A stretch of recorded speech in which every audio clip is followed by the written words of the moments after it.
High! তো চলো আজকে তোমাদের সাথে শেয়ার করি দার্জিলিং থেকে সিকিম যাওয়ার পথে আমরা কি করেছিলাম। তো চলো শুরু করে দেওয়া যাক। তো ফার্স্টেই আমরা দার্জিলিং এর হোটেল থেকে বেরিয়ে পড়েছিলাম। দেন তারপর আমরা দার্জিলিং থেকে অন্য একটা গাড়ি করে চলে গেছিলাম সিকিম বর্ডারে। ওখান থেকে আবার এই গাড়িটা করে ঘুরতে চলে গেছিলাম বাকি সাইট সিনগুলোতে।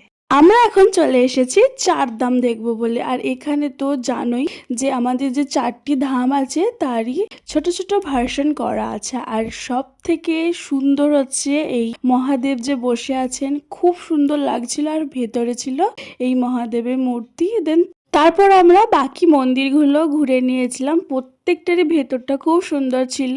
আর এই ডামরুটা আমি চেয়েছিলাম একজন পুরোহিত মশাইয়ের কাছ থেকে, উনি দিয়েছিলেন আমাকে। চারধাম ঘুরে তারপর আমরা ঢুকে গেছি তো সিকিমেই। তো আমরা টিবেটি গার্ডেনের পাশেই একটা ক্যাফেতে চলে গেছিলাম অথেন্টিক নেপালি খাবার খাওয়ার জন্য। আর ক্যাফেটার অ্যাম্বিয়েন্সটাও খুব সুন্দর ছিল। তারপরে আমরা খাওয়া দাওয়া করে চলে গেছিলাম বুদ্ধা পার্ক দেখবো বলে। আর আমি সত্যি বলছি, আমার পুরো জার্নিতে এই পার্কটা বা এই জায়গাটা আমার সব থেকে ভালো লেগেছে। খুব সুন্দর জায়গা ছিল, খুব শান্তির জায়গা ছিল।